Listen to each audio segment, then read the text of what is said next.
this is Batgirl, and this episode of Legends of the Dark Knight features Stephen C. Phillips and Mike Blanchard.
Hello and welcome to Legends of the Dark Knight. I'm your host, Steve Megatron Phillips, and joining me is my ever-questionable host.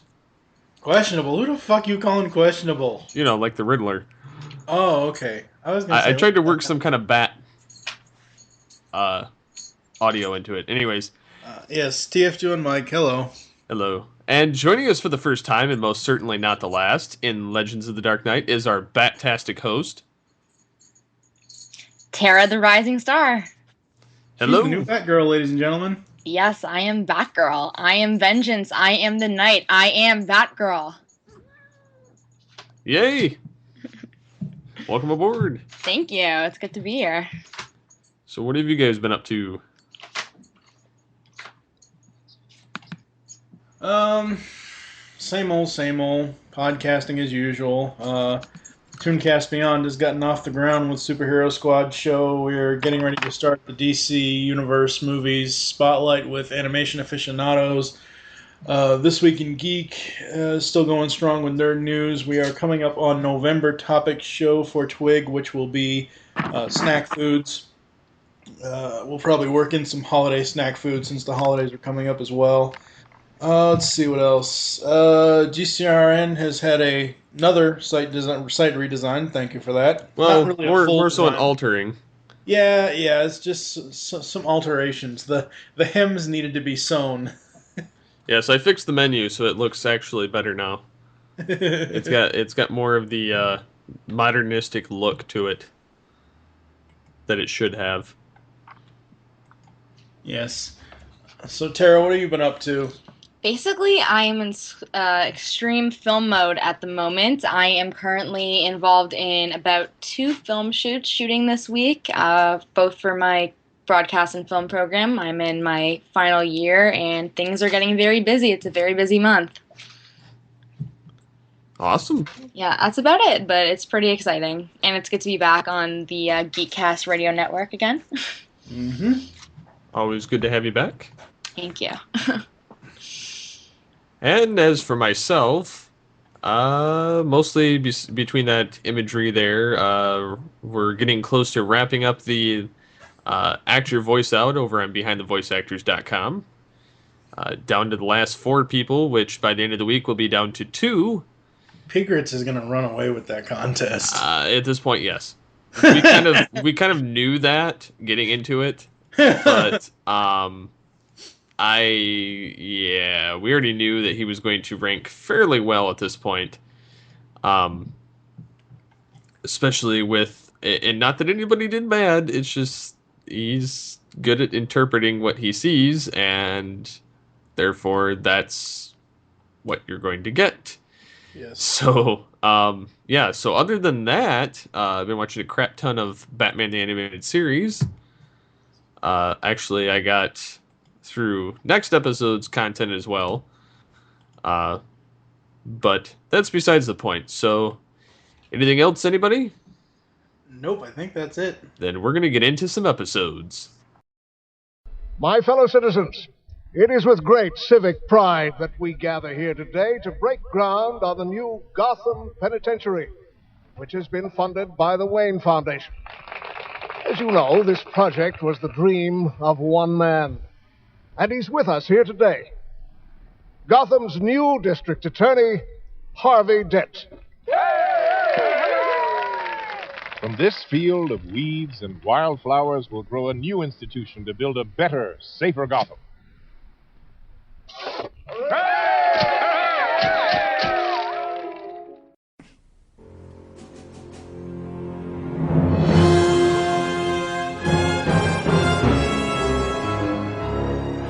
They can bury me in the ground as deep as they like.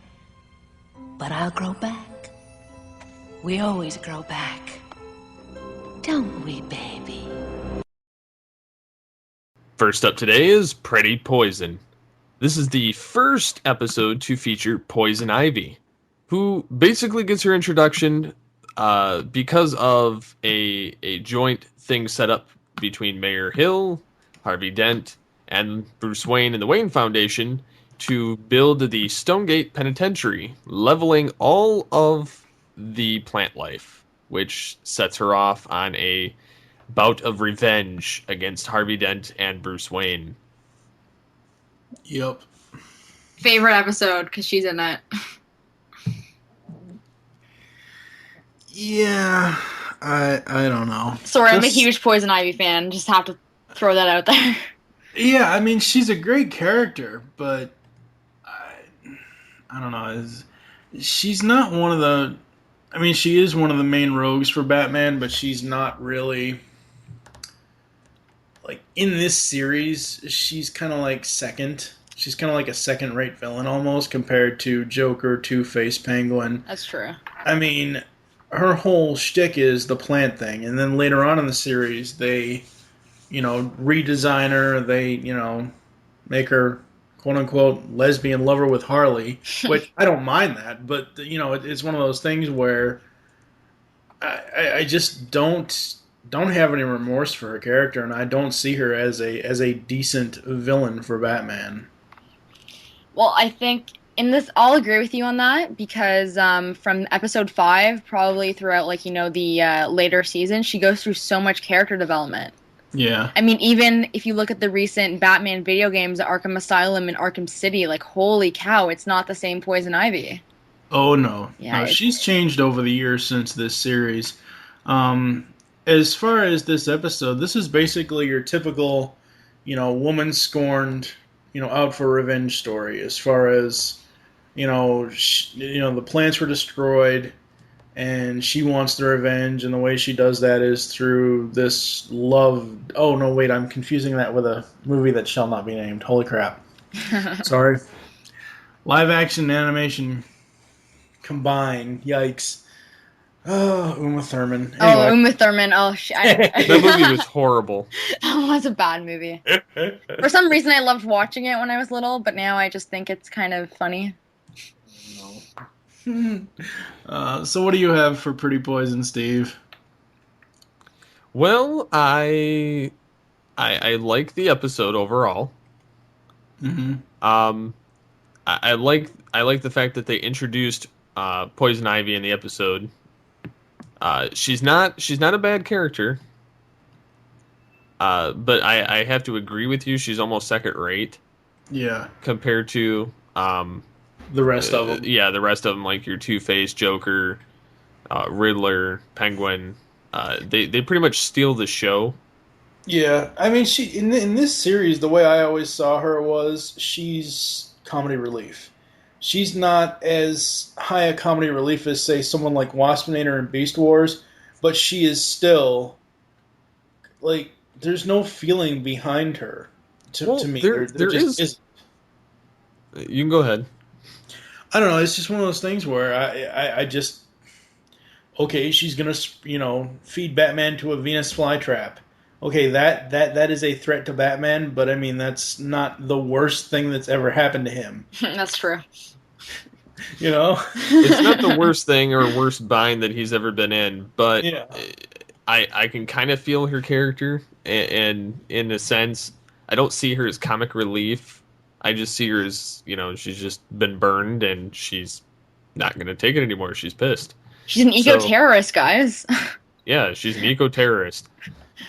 Maybe she should go hang out with Sly Sludge and Dr. Blight. No Captain Planet references, please. Yeah. But yeah, the episode overall wasn't that bad. The whole poison thing, that I mean, they reused that in that horrible bat film. Uh, Yes. yeah, and the giant, plant and everything else. I think it's kind of ironic that they make her kill her own plants because she's trying to kill Batman, and Batman just ducks. Yep. Instead, she slices her plant. Yep. Yeah, she slices her plant and causes Batman to fall down and break the lights, which fall in water and create a fire. Yeah. But she'll be back. And then you Yes. see her kind of almost in the fetal position, petting her flowers like my precious. They're her babies. Don't you know that? This is also the first appearance of Renee Montoya, one of the police officers. Yeah. So it's very cool. And according to this episode, her biography states her age at this time as 28. That's quite strange. Why?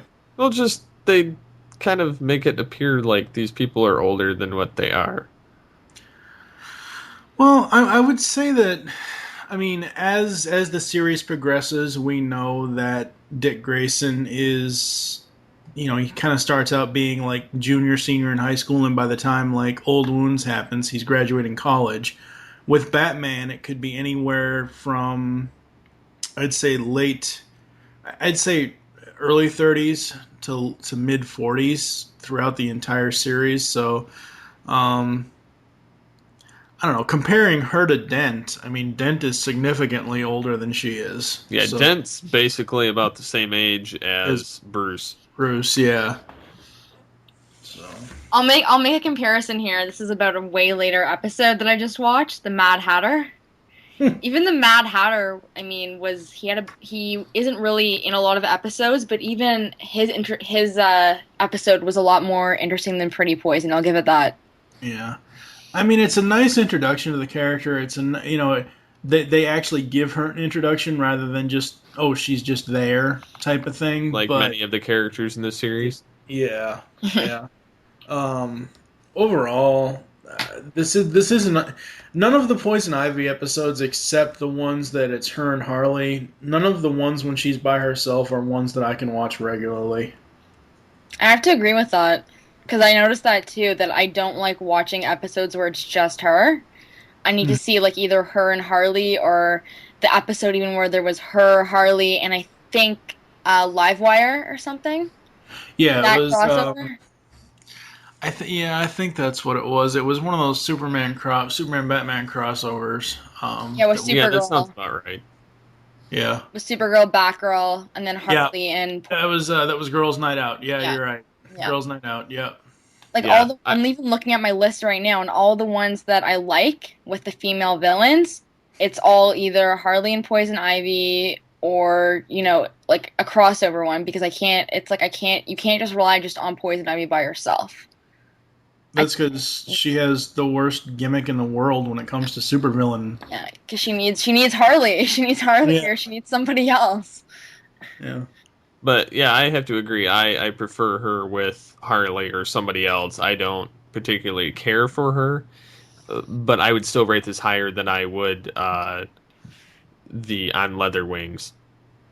Oh yeah, but well, see, that's the thing. Poison Ivy is a main top tier Bat villain, even though we don't think she stacks up very well next to Two-Face, Penguin, Joker. Mm-hmm. She is a top-tier villain compared to Man-Bat, which is just your everyday type of nature. Yeah, pretty much. Are you referring to the villains who only appear once in the series? Like, have their own episode? Well, they appear like once or twice, and then they just kind of are... You never see them again? Obscurity. Yeah. Okay. And, like, Mad Hatter? Well, Mad Hatter has a precedence, not only here, but in comics as well. Yeah. He shows up in other areas of the DCAU, so he's not totally He's not a total throwaway character, and he's a cool character. He is a cool shit. I like him. I liked his character. Yeah, I thought Mad it was Hatter pretty is funny. awesome. Thought it was pretty good episode. We'll get into that later though. But yeah. So, any other thoughts on this episode? That's it, I think. I like it. It's good. It was a good introduction with her, and I guess I'll say it could have used a little bit more. I guess, but overall, it's pretty enjoyable. And with that, we'll be moving on.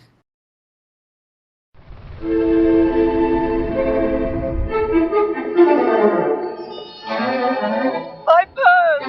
Help! The thief!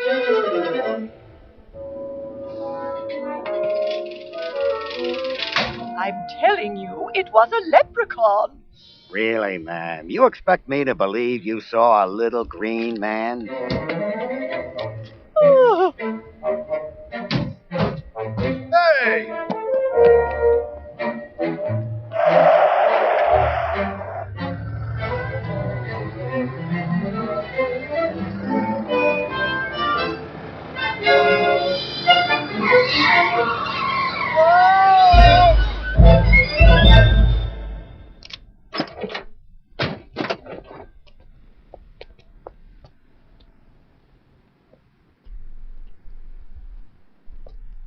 Leprechauns and Batmen. What's Gotham coming to? Leprechauns? Leprechauns, Alfred. Pardon? Not in the mood for Brahms, are we? You think I'm crazy, don't you? In what sense, Master Bruce? Seriously. You don't believe I saw a leprechaun. Did he have a pot of gold? Sir, I believe you saw something. Maybe I need a rest. Next up is the Underdwellers.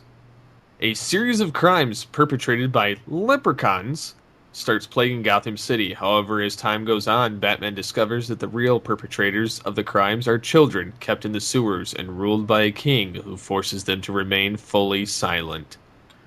Can anybody say Rat King? That was my first thought. That was my Isn't he the sewer king? Yeah. Yeah, that's what his name But my first thought was to Rat King from the 87 TMNT cartoon. Oh, man. This episode really shows you how passionate Bruce is about children as far as, making sure nothing happens to kids. And he probably sees himself in some of these kids, I think. Oh, yeah. They're all kind of lost, and, they only know what this asshole has taught them. This, to me, is... I don't know if... Steve, you might have seen it. Terry, you might have seen it as well. Have you guys seen the Morlock episodes from the X-Men animated series? That kind of rings a bell a little bit. With Callisto and all that, the Morlocks are basically the same. They're mutants. Obviously, they're different than these kids, but it's basically the same precedence where you have people living underground that fear daylight. Yeah. And these kids in this episode, when they go out into the daylight to rob for this sewer king, they cover everything up. They're wearing cloaks. Yeah. Yeah. And even when I think. Batman brings one of the kids back to, not the bat. I don't think it's the Batcave, but back to his mansion. Mm-hmm. And Alfred tries to wake up one of the kids with the light. The kid literally goes and crawls into the bed. Yep. Yeah. That was just awful. Well, Alfred didn't know. No, just to see the way the child reacted. Oh yeah. It touched you. Yeah. He was almost like Gizmo. Yeah. Bright light! Mogwai! Bright light! I find it very interesting how writers and animators can convey real life type situations through animation, because this is basically an abuse story. Mm-hmm. And I love the way that they have done this. That Batman is coming to the rescue of these kids, and it's not like the top I wouldn't say it's in my top 10 of BTAS episodes, but it is still a very, very well done episode. Oh, definitely. Oh, yeah. You really feel for the kids in this episode, just seeing the way the Sewer King treats them. Like, he doesn't feed them, and he's a prick. I wanna smack him. I'll be honest, I really do. I think a lot of people wanted to smack him. Well, he won't be the first snot that we have in this episode that you just want to bitch slap, but there's a lot of villains in this series I want to bitch slap. Yeah, but the other one will be coming up in another episode. I think coming up in the next one or two. But yeah, that's just it's. I didn't like the freaking Sewer King. No, I couldn't stand the guy, and that whole scene down there, it looked very 80s animation style. Down in the sewer, as far as how the kids looked and how the Sewer King was. Yeah. It didn't look 90s? No, that looked very 80s to me. That looked like something that could have been taken right out of Ninja Turtles. Oh, yeah. Maybe the same animators. I mean, it's possible, but hard to say. Yeah. But I wanted to slap that guy upside the head. But the kids, I mean, I was glad to at least see them get away by the end. Mm-hmm.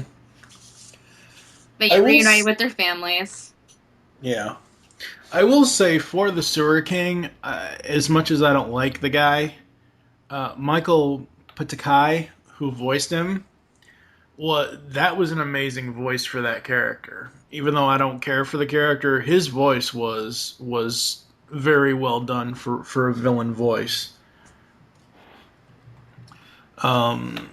This is the first episode in the series to show Batman's passion for children, displayed when he expresses desire to kill the Sewer King for his abusive treatment of them.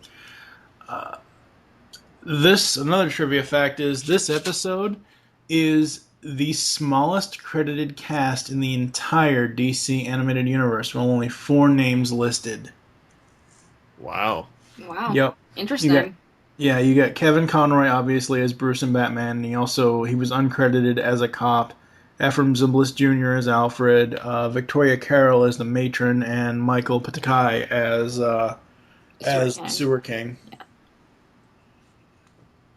Yeah, that's crazy. Yep. I never even thought about that there was nobody else speaking. Makes sense, though. If you think about it. As the Sewer King said, the first rule number 1 is no talking. That's like the first rule of Fight Club. You don't talk about Fight Club. But yeah, this wasn't a bad episode, and it does, like you said, bring about Bruce and his whole passion for kids and everything else. So that is the nice part about it. Which shows why he took in each Robin that he's had, and so on and so forth. And anytime he can give, which he'll be giving again very soon. but yes, I don't think that this was a ultimately like 100% important episode, but it was a good episode nonetheless. It was a good episode for showing a different side of Batman and showing a different side of Bruce. I mean, really, you're seeing a softer side to Batman here, as far as him wanting to be able to take care of these kids, but at the same time, you're still seeing that side of him that wants to lash out at those people who, that person that hurt the kids as well. So, and, Batman has rules that he has to go by, and obviously he can't kill the guy even though he wants to. To be honest, I have no qualms about this episode. It was really well done. Oh yeah, it was. Very much so. And with that, we'll be moving on. When I'm done with you clowns, you won't qualify as security guards. The department works months to nail that drug lord. We lay out $2 million in cash for this sting, and in 5 stinking minutes, you idiots blow it.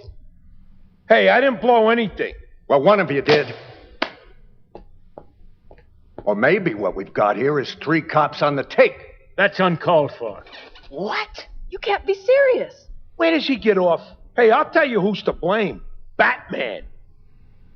You saw the Batman too? Come on, Harvey. Batman's fault?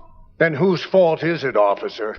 I don't know, but I'm sure it wasn't Batman. He was... Either you start coming up with some answers or hand over your badges. Up next is P.O.V. After a failed bust, Harvey Bullock, Renee Montoya, and a rookie, Wilkes, are put under investigation.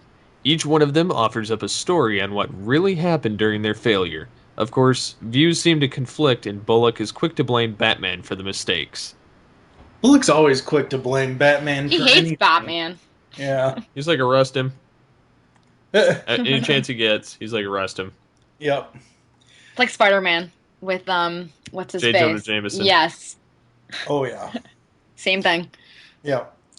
I find this one, like, I really like this one because it's kind of like you have it, like, say you have a TV series that, you know, starts out in the present day, and, you know how TV shows do nowadays, they'll do a prologue scene, and then they'll do whatever intro or whatever title card stuff they're going to do for their show, and then they'll get to the actual show, but in the actual show, they're like, 72 hours before, you know, and I like the fact that each of these flashbacks is so different, and they still have some of the same facts, but obviously each one of the cops is going to, you know, pimp themselves as being the heroes, which Wilkes I don't think did. I think he pretty much said Batman did everything.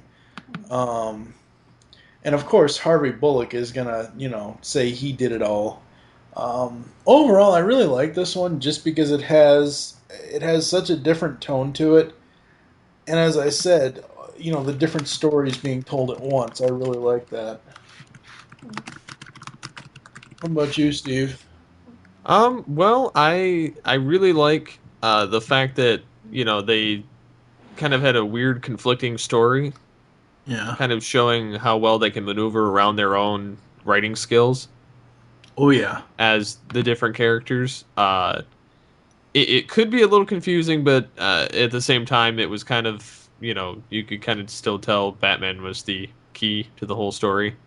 Mm-hmm. Being that Bullock got his ass kicked. And, you know, just Wilkes pretty much just says, you know, the little bit about, hey, it was Batman. Yeah. I think in this episode, with POV, in terms of the writing style, it really takes a different turn compared to the episodes we've seen up till now. Yeah. And that's, I think, what sets this episode apart from the other ones, from 1 till 7, just because, I mean, it really makes the viewer pay attention to what's going on, because you're seeing 3 different points of view of the same story. Mm-hmm. So yeah, that's my spiel. It's been done in other things before, but again, it's done really well here. I mean, like you said, Mike, the whole thing with Bullock trying to blame Batman, of course, for the whole thing. Like, I had it all under control, blah blah blah. I was glad to see that. By the end of it, they all got off because even as annoying as Bullock is, I like his character. Hackle was 10 times more annoying than Bullock was. Oh, yes, he was. I wanted to shoot that guy. Yes, I definitely agree with you. Yeah.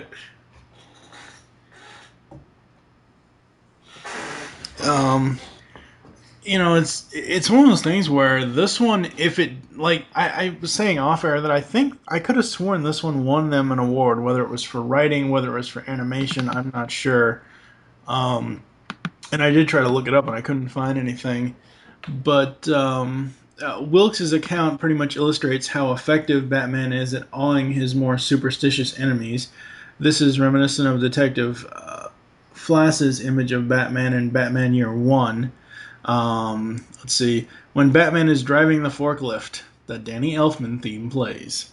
Which, the Danny Elfman theme, up until the second season of this series, is pretty much it's a takeoff of it, but apparently in this episode they used the actual theme from the movie, so I thought that was kind of cool as well.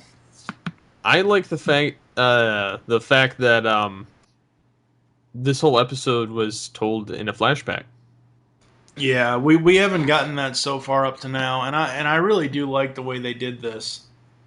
Yep. Yup. Anyways, anything else, anybody? I just like I said, it was a different kind of writing style, and it was an interesting episode that really sets it apart. It's not one of my favorites, but it's well done. I agree with those sentiments exactly. And with that, we'll be moving on. Your help means a lot to us, Bruce. And what you do means a lot to this city. I wish we could do more. Lately, things haven't been going well. Thanks. What do you mean? I can't prove it, but I'm positive people are disappearing. Transients, regulars, old faces I miss seeing. Then, about a month ago, a volunteer, Dan Riley, disappeared. I'm telling you, something's very wrong. You've talked to the police? Of course, but the police have their hands full. And homeless people disappearing's not big news. This episode depicts Bruce Wayne losing his memory and being turned into a slave. When indigent men start disappearing from the Bowery, Bruce goes undercover as lowlife Gaff Morgan to investigate. He soon ends up an amnesia victim, forced to work with other kidnapped men in a treacherous, remote mining camp. I love this episode. I have to agree. This episode, when I saw it back when I was younger, I didn't particularly care for it. But going back and watching it now, I have a greater appreciation for it, just because of what they did, the subtle things that they did to Bruce to give him this new fake persona, and the music in it, and just the whole kind of, Western and lost and out in the middle of nowhere setting that they gave it. So it was primarily without Batman. Yeah, exactly. And what I love most about this episode is the theme music that they put to the mining camp. I really love that. And I wish this episode had music on the soundtrack. It doesn't. But I love this episode specifically because they are focusing on Bruce rather than just your average everyday Batman, goes up against whomever, and then just a regular episode happens. Another thing I love about this episode is the comedy between Alfred and the Batwing. It's just so funny. It just is. Yeah, I like the fact that the whole thing of him trying to drive it and tell it what to do, and he's like, "Land, darn you!" And then it's like, "Your funeral." Yeah. Yeah. If I may, I think this episode really touched me personally. Just because I feel like you really get a sense of who Bruce Wayne is in this episode. Yeah. And how he really does care about people who are less fortunate than him, especially like when he loses his memory and he doesn't know who he is, and then at the end of the episode when he remembers that he's Batman and that he's Bruce Wayne, and he turns to the guys and he's like, "Yeah, I'm a millionaire, but I'm not going to just be like, forget about you guys, I'm going to help you." And that, I think, really shows his true character. He's a good guy. He's not stuck up, and he cares about people. Well, yeah, I mean, the thing about Bruce Wayne is, even though his parents were taken away from him at 8 years old, I think his parents raised him, to not, to not be a rich, snobby little kid. You take Veronica Raylan, who is one of Bruce's friends in this series. She's a rich, stuck-up, snotty little bitch. Oh, 100%. I agree with that.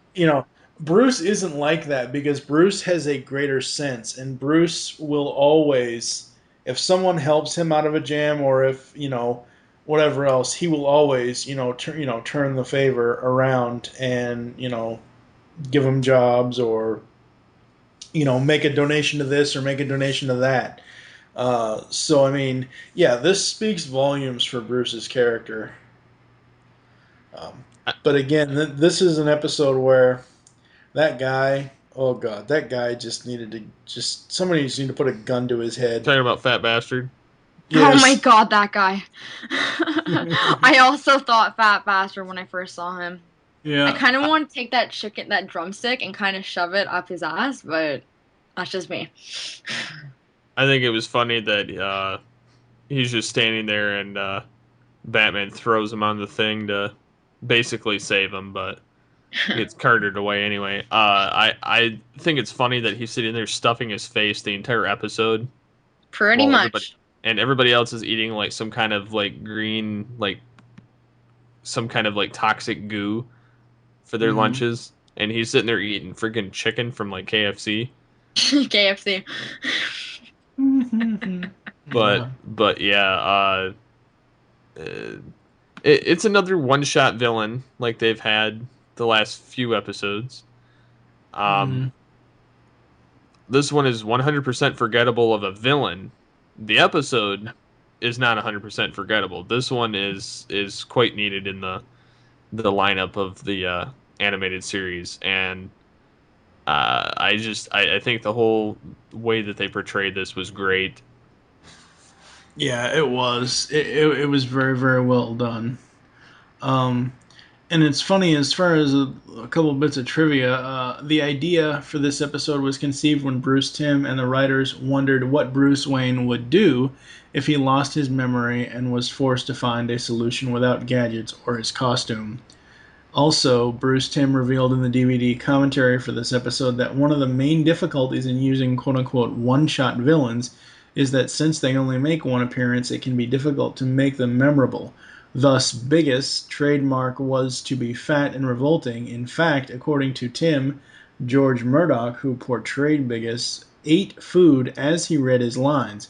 It worked so well that the slurping and gulping sounds he made were kept for the character as part of the soundtrack. Very interesting. That's an interesting voice acting method. That is interesting. Gross, but interesting. Probably the first time he'd be allowed to have food in the voice recording room. They're probably like, get the most disgusting thing you can think of. McDonald's. Oh, wow. Biggest's huge appetite, physique, and slobbering voice are very reminiscent of Mr. Creosote from Monty Python and The Meaning of Life. Let's see. The last one is, this is the first episode to feature Alfred away from Wayne Manor. And as I said before, that's one of my main reasons, between the music cue that they constantly use as the theme for this episode, and Alfred, having the comical adventure with the Batwing, that's one of the reasons, besides the whole characterization of Bruce, that's two of the main reasons why I absolutely love this episode. I love the whole dialogue between Alfred and the Batwing, where Alfred's like, this must be the place, bring us down. Negative. But Master Bruce is down here. We have to land. Impossible. Area too confined. That was hilarious. Land, you bucket of bolts.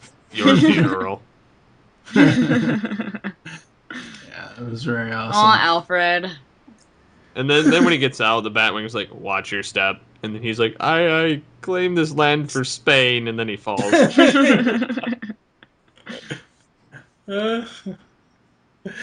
Yeah, it was just such a funny episode. Not really a funny episode, but those moments with Alfred were really funny. And it was such a nice insight to what, as I said with the trivia, as to what Bruce would have done if he didn't have, his memory. Overall, I really liked it. I really love it. I love watching it. This is an episode that I could watch just to watch it, no matter when I watch it. I could agree now. This is one of my favorite episodes, and I would watch it like more than once, and just the story is just very captivating, and the writing style is spot on, and characters are spot on, and like I said, Bruce Wayne really comes in, his character really comes out here. Yeah, it does. I personally wouldn't put it in my top 10, but I'd put it in my top 20 for sure out of this whole series. Oh, it's definitely in my top 10. I have other episodes that I like more than this one, although that should remain to be seen as this goes on, because I can't quite remember all of the episodes. Yeah. But and you got to remember, there's one last great line between the boss and Batman, where he says, "Stop, we'll be killed. Stop, and we will be." And then he says, "Don't let me drown. When you taste the prison food, you'll wish I had." Yeah. That was an awesome line. Yeah. Yes, it was. So, with that, we'll be moving on. What just happened was an isolated incident. There are just a few rotten apples giving an otherwise peaceful community a bad name. Do you include Batman in those rotten apples, Mayor? Absolutely. He and criminals like the Joker are cut from the same cloth. What? Compare me to Batman? I got more style, more brains. I'm certainly a better dresser. Furthermore, I intend to run every one of these costume freaks out of town and make all of Gotham City as safe as my own mansion. Oh, really? That must have been his stop. On the contrary, Joker, this is where you get off.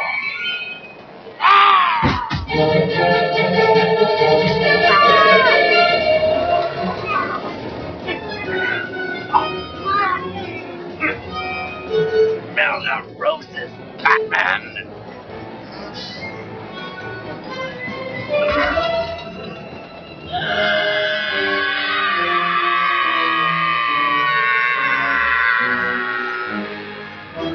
You always knew how to make an exit. And finally today is Be a Clown. Mayor Hill's giving a speech at a construction site saying the new block of apartments being built will herald a new, safer Gotham City. And, of course, the speech is rudely interrupted by a pair of criminals. All the while, the Joker is watching from his television in his hideout and is outraged at this comparison. He gets an idea for revenge from Hill's next statement, promising to make the city as safe as his own mansion. Yeah, I love the Joker, but this is such a throwaway episode.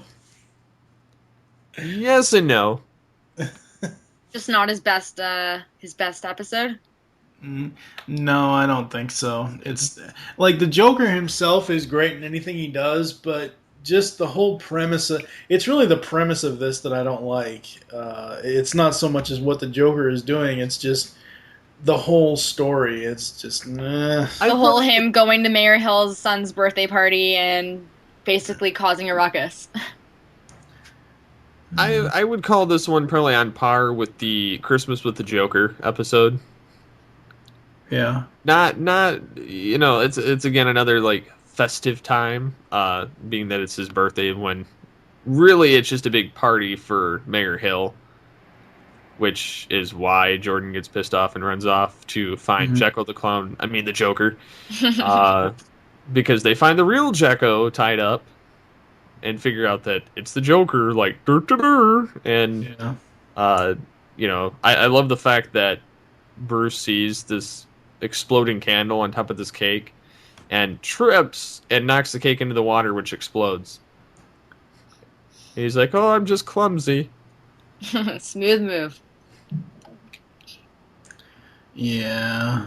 It's and again that is a testament to the character of Bruce Wayne, that if he can't, as much as people will hate me making this reference, if he can't run to a phone booth and change over, he'll figure out another way without it. Exactly. He will figure out another way around it, or he will, in certain films later on, he will straight up act out as Batman without the costume. But I mean, here, in situations like this, I like that he can, sneakily go by and do stuff like that to, save people from exploding candles. Christian Bale has got nothing on this Batman. Christian Bale sucks compared to this Batman. Yeah. Actually, His voice for he Batman. sucks. Yeah, his voice sucks compared to a lot of Batman. It sounds Yeah. forced. It doesn't even sound He natural. still beats Diedrich Bader. Oh, yeah. Anybody beats Oswald from Drew Carey.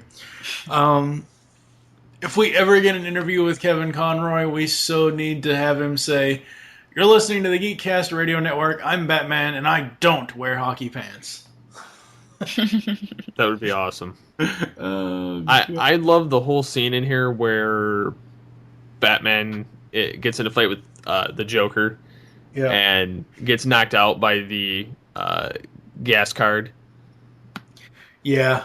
And the Joker uses the fortune-telling machine, which drops out a card predicting Batman's fate, and the Joker goes, "You're gonna love this." And then when Batman wakes up, he's upside down in a tank rapidly filling with water. Oh, yeah. That scene. Oh, I remember that. Yeah, I remember that now. And then, of course, Jordan tries to free him, creating a crack, which, of course, Batman knows, the right pressure, I'll break. Mm-hmm. But the best part I'd have to say about this episode is while they're on the roller coaster and the Joker's throwing his baby doll exploding. The grenades? Grenades. Yes. Yes, and it's very funny. The roller coaster sequence was adapted into the third stage of the Joker level in the Super Nintendo game The Adventures of Batman and Robin. Interesting. That is a difficult-ass level. I remember that game enough to remember that part. Yeah. It looked difficult in the animation, so... Yeah. Jekko's comment that the great prosciutto was a ham refers to the fact that prosciutto is actual Italian word for ham. Talk about irony. Oh, yeah. I know Steve knew this, but I don't know if Terry, you knew this. Originally, Tim Curry was supposed to be the Joker. Yeah, I knew that. That just would not have gone over well for the Joker. No, it wouldn't have fit the character. I don't even know who he could have played in this series. I mean, you could probably get him as like a maniacal businessman, or maybe even like a maniacal cardinal from a church facing some musketeers or something like that. But I mean, Tim Curry has an excellent voice. Tim Curry is an amazing, amazing villain, but he just wouldn't have fit the Joker for what the Joker does with this series. Mark Hamill created a piece of gold that is relatively untouched by any other voice actor since. Yeah. I mean, there have been a few times that there have been really decent, really great Joker voices outside of Hamill. Like recently, John DiMaggio did excellent in Batman Under the Red Hood. Yeah, I think he's hit the closest, and then I'd say next I'd have to say Kevin Michael Richardson. Yeah. From The Batman. Yes. But honestly, nobody else has done it as good as Mark Hamill, and nobody ever will. And even though Mark Hamill has gone on record saying he is retiring as the Joker, I saw a tweet from him over the weekend. I saw it too. If they ever adapted The Killing Joke into a DC Universe or animated original movie, he would come back for that. That'd be awesome. I wish they'd make this happen. Yes, that would be so freaking awesome. We got to have at least one more good run with Mark Hamill. I don't think he's done yet, guys. I really don't. No. It's the same thing with anybody. I mean, unless you're like, in your 90s and you're in really, really bad health or something like that, you throw enough money at someone, or if you put a really great project in front of someone, they will do it. Well, it's like Michael Ansara, who did the original Mr. Freeze in this series. Yeah. He didn't want to come back for the video games just because he's so old and he's kind of just done. Yeah. We want to hear something interesting in terms of people like older actors and stuff and voice actors. At the Scream Awards a couple weeks ago, they had the original voice of Tweety Bird and Granny. She's in her 90s and she's still doing voice acting. June Foray, yep. Yeah, she's still doing it. So I mean, age is not a factor anymore. No, but I mean, it's just whenever they're ready to step down. It's of course. What I mean by the comparison that I made was that, like, you know, if Hamill wants to retire because he wants to do other things, or if he just wants to put it to rest and let somebody else take the reins, and him coming back for a project he'll really love, or if they throw enough money at him, I mean, it's, you know, it's not really a matter of age, but it's, you know, it's a matter of, hey, look, you know, as much as I love doing this, I need to do other stuff as well. That's true. I understand where you're coming from. It's the same thing, and I hate to do this comparison, but you know, Michael Bay needs to make his own films. He needs to stop playing with the giant robots already. Why did I feel like that was going to come up sooner or later? But anyways, back to this episode. Yes, Be a Clown. It was a good episode. I just don't really care for Hill or his kid. That's really my only qualms with this episode. Is I don't care for the Hill family at all. His characters, his son's characters, ultimately throw away. Mayor Hill comes into play in the Hardak episodes, as well as the ones with the Clock King. Yes. So that's pretty much the only one with Mayor. Yeah. Real quick, and then kind of leave it at that. Well, I will say one other thing about this episode is that apparently Bruce Timm is claiming that his idea for this episode, when he had the image in his mind of Batman trying to save a child, but the child's too scared because of Batman's intimidating look, this would later be revisited in Batman Beyond, the episode Unmasked. And the kid looks almost the same. Yeah, the kid looks almost the same. And also in Batman Beyond, Mayor Hill went on to, own a high school with Hamilton Hill High School. I didn't catch that. But, yeah. Ooh. Technical difficulties. Let's move on, shall we? Well, that's interesting. I didn't know that part. On another side note, the clown is a reference to the laugh he would have used had he remained cast as the Joker.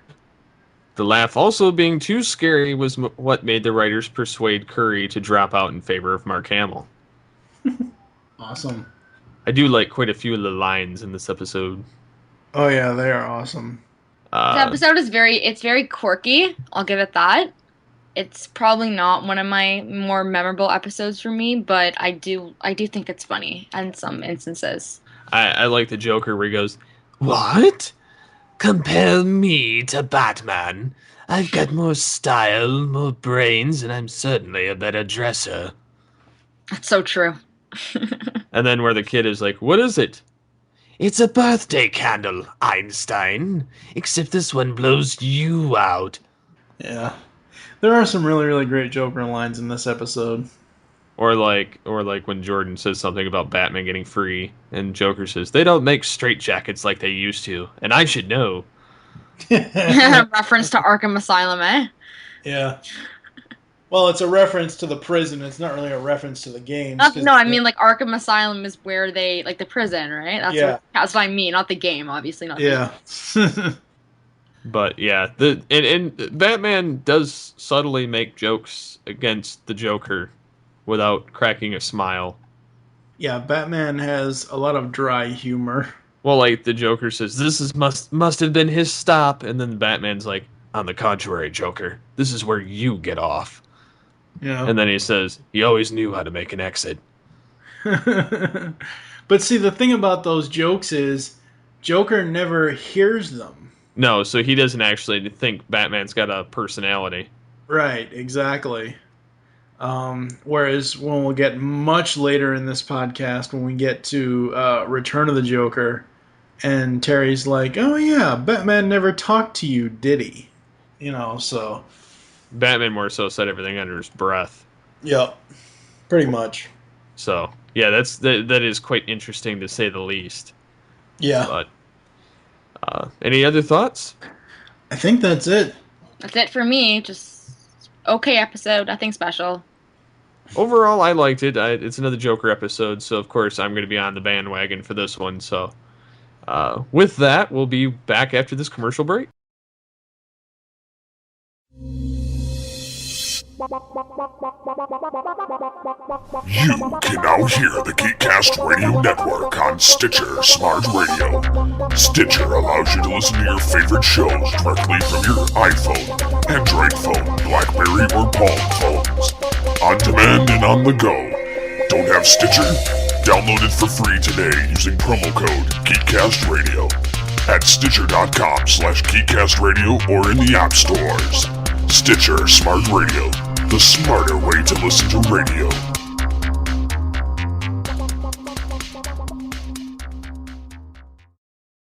Hey, I'm Gary. I'm Greg. I'm Chuck. And I'm Justin. Join the four of us every week on the internet's #1 G.I. Joe podcast, What's on Joe Mind? That's right. It's Joe news, reviews, and special guests like you've never heard them before delivered right to your MP3 player. Think of it as Joe Talk meets Sports Talk. And we make fun of Chuck. Right. Hey. We're just kidding, Chuck. Kinda. Yeah, sometimes Chuck makes fun of himself. Right. Hey. It's What's on Joe Mind. Every week on the Geekcast Radio Network, InsidePulse.com, Stitcher Smart Radio, and iTunes. Download and listen today. Can I say something about Transformers? No!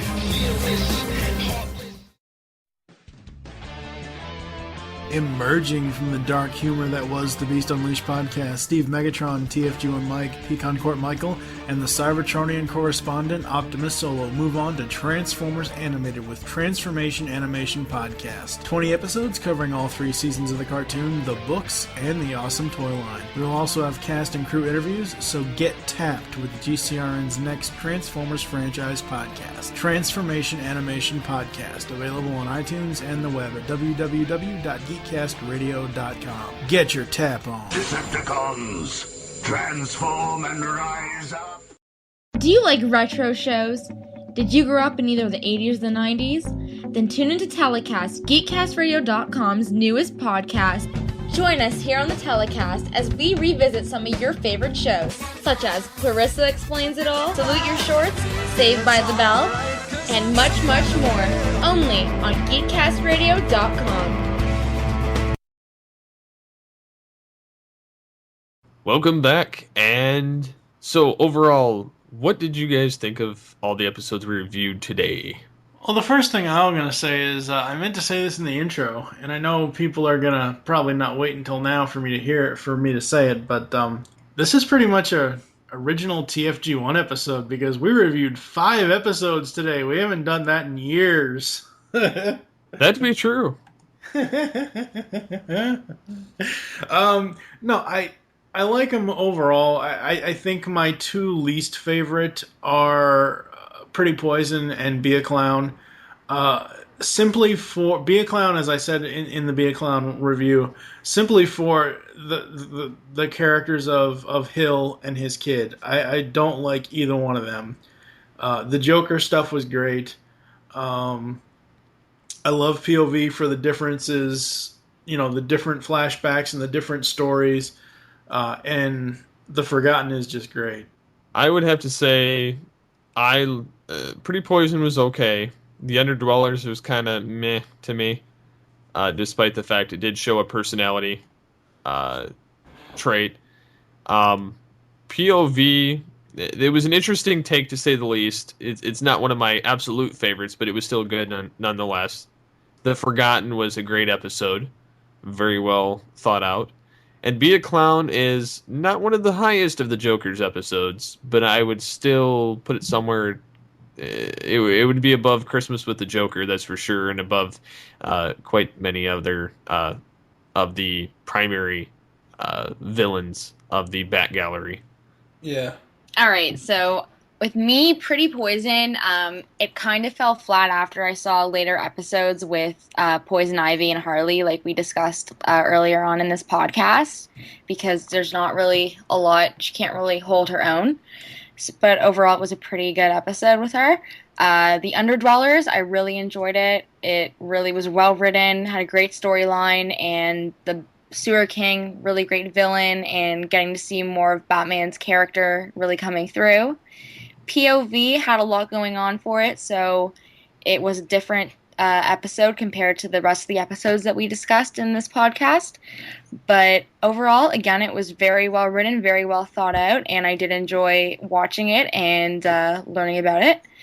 In episode 8, The Forgotten, again, a really, really well written episode and very, very heartwarming, and getting to see more of Bruce Wayne without him in his Batman attire. And it was just really interesting to see what would happen if Bruce Wayne lost his memory and got stuck without all his gear. And finally, in Be a Clown, I am a huge fan of the Joker, but this felt a little flat for me, just a little bit, just because I felt like it could have used a little bit more. But it was a pretty good episode, and it made me laugh, so I don't really have anything too bad to say about it. And that's all for me. So with that, thank you for joining us here on Legends of the Dark Knight. There are several ways you can get in contact with us or leave feedback for the show. First, you can visit the website, geekcastradio.com. Second, you can leave the show's feedback in iTunes, which is just as important as commenting on the website. And speaking of which, we have our first iTunes review. Yay! Yay! It is from Godspeed. He puts on there a 5-star review. Thank you very much. It says, a good listen for Bat fans. These guys know what they're doing. Sound quality and production are excellent. And the hosts do a number of other podcasts. The show they review is one of the best cartoons ever made, so give it a try. Yeah, Godspeed has been a long-time fan, and we appreciate his support. Oh, yes, we do. Yes. Here's a virtual cookie. Oh, okay, Laura Thomas. I'm joking. But anyways, I just listened to that earlier, so get off my back. You can follow us on Twitter at LOT Dark Knight for the podcast. My Twitter is at SCP21. What are your Twitter names? TFG and Mike. Tara Blair. You can become a fan on Facebook by searching out the Geekcast Radio Network. Just hit 295 fans. Awesome. Yay! Yay! Congratulations. Yep. That is awesome. Now we need more. Yes. Call the voicemail line and tell us the show you're leaving the message for and your name. The number is 502-526-5821. We hope that you enjoyed this episode of Legends of the Dark Knight and wish that you'll join us next time when we'll be reviewing Two-Face Part 1, Two-Face Part 2, It's Never Too Late, I've Got Batman in My Basement, and Heart of Ice. So for now, I'm Steve Megatron Phillips with TFG and Mike. And Tara the Rising Star. Singing the immortal words of Batman, I am vengeance, I am the night, I am Batman. Thank you for listening. Until next time.